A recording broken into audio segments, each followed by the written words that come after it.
The sky splits open. Lightning doesn't fall, it screams.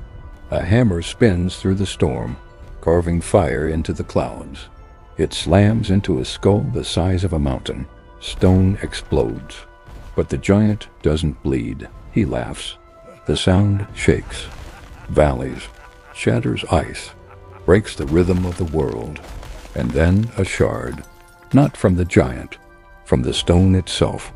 It flies like a blade of frozen night and buries itself in the god's head, in his skull, in his mind. The strongest of the gods, the breaker of giants, the storm incarnate. And now there's a piece of rock lodged inside him. He doesn't die.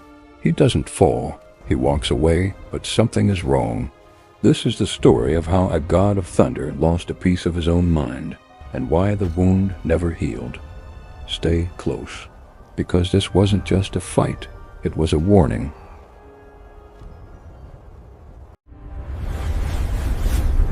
Unveil the legends. Before the shard, before the blood, there was pride. Thor was not gentle, he was not wise, he was force. He solved problems with impact. If something moved against the gods, he crushed it. If something defied order, he shattered it.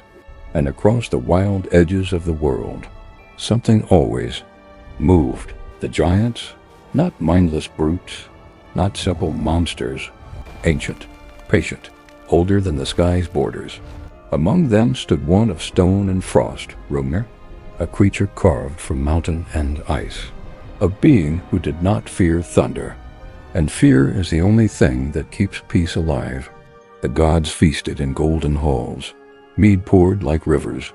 Laughter rose into carved ceilings. But beneath it, tension, because the giants remembered something the gods tried to forget.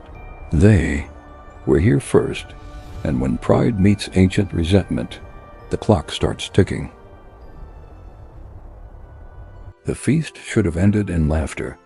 Instead, it ended in insult. Hrungnir didn't just drink the gods' mead, he drained it like conquest, each swallow louder than the last. Foam ran through cracks in his stone beard. He slammed the horn down and stared at the golden ceiling. This? He growled. I will tear it down. The hall went quiet. Not fearful, offended, because threats from giants weren't rare. But this one wasn't shouted from a frozen mountain. It was spoken inside the god's home. Hrungnir wasn't drunk on mead. He was drunk on proximity. He had seen their walls, their weakness, their complacency. And in that moment he wanted more than destruction. He wanted humiliation. The gods sent for Thor like men reach for a blade in the dark. No debate, no counsel, just thunder gathering in the distance. When Thor arrived, he didn't speak to Hrungnir. He looked at him the way a storm looks at a forest, like fuel. Outside, the world braced itself. Hrungnir waited on the frost-bitten plain with something new at his side, a creature of clay and giant bone sculpted to distract. A mockery of life, a bodyguard born from dirt. But Thor ignored it.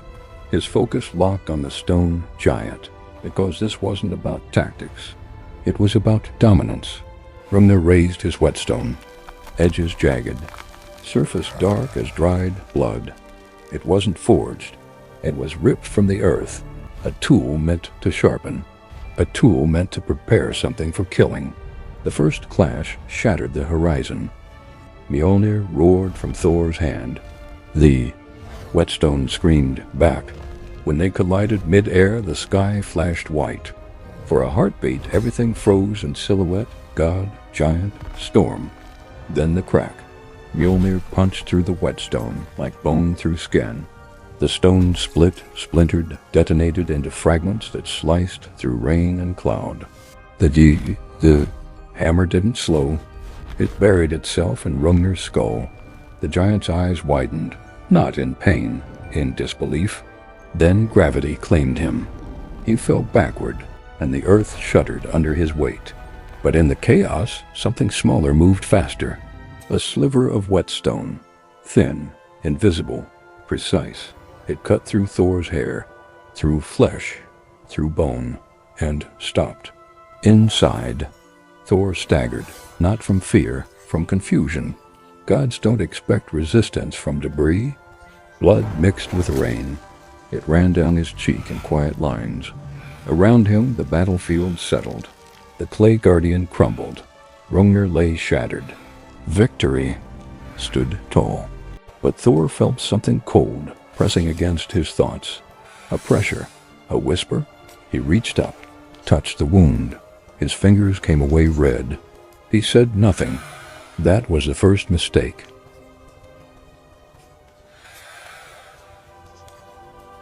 They tried to remove it. The gods gathered around him in the golden halls, fingers glowing with spells, charms muttered under breath, healers pressing herbs against the wound. Nothing worked. The shard would not move. It was as if the stone had chosen its place. And here's what makes this myth unsettling. The Whetstone was never meant to kill Thor. If Hrungnir had wanted that, he would have aimed differently, but he didn't. He threw a tool of sharpening. Not a blade, not a spear, a tool. What if the intent wasn't death, but alteration? After that day, Thor's temper grew shorter, his laughter rarer, his patience thinner than frost over water. He didn't just kill giants, he hunted them. Every rumor of a threat brought thunder. Every whisper of defiance brought lightning. He became relentless, predictable. And predictability is fatal in war. The shard in his skull became metaphor, a physical embodiment of something darker. Obsession. Because once a warrior feels vulnerable, he overcompensates. He strikes harder, earlier, without pause. Thor wasn't just defending the gods anymore. He was trying to prove something to himself, that he was still unbreakable. The giants didn't need to defeat him. They needed him unstable. Imagine it, a god whose mind carries a splinter of the enemy. A reminder every time the sky darkens. A silent echo of that moment when stone cut divinity. In Norse myth, fate isn't avoided, it is fed, and perhaps that shard was the first meal. Thor never removes the shard. It stays with him through every battle, through every shattered skull, through every storm. It becomes part of him, and the gods accept it the way they accept prophecy, with clenched teeth. Years pass. The tension between gods and giants festers. Then comes Ragnarok. The sky burns, the seas boil, wheels swallow the sun, and Thor walks toward his final opponent, Jormungandr, the serpent that circles the world, the embodiment of chaos contained. They were always destined to meet. When Thor strikes, he does what he has always done. He kills. Mjolnir crushes bone and scale. The serpent collapses into the sea. Victory, again. But venom drips from its fangs, and Thor breathes it in. He takes one step, 2, 3, 9, then he falls. Not because he was weak, because fate was patient. Here's the irony that lingers like smoke. Thor spent his life preventing collapse, smashing giants, guarding order, but each act of force strengthened the prophecy of destruction. Violence begets violence. A shard leads to obsession. Obsession leads to inevitability. The first crack in his skull was small, invisible to the world, but cracks spread, and sometimes the end doesn't begin with a serpent. It begins with a sliver, a fragment of stone lodged where certainty once lived. Thor defeated the giant, but the giant marked him, and from that mark, destiny grew. That's the real wound. Not the blood, not the bone. The knowledge that even thunder can be sharpened and turned against itself. In the end, the story isn't about a rock, about how even gods can carry something broken inside them. A shard of rage, a splinter of pride, a wound that never heals. Thor didn't lose the duel. He lost certainty. And once certainty cracks, fate slips in.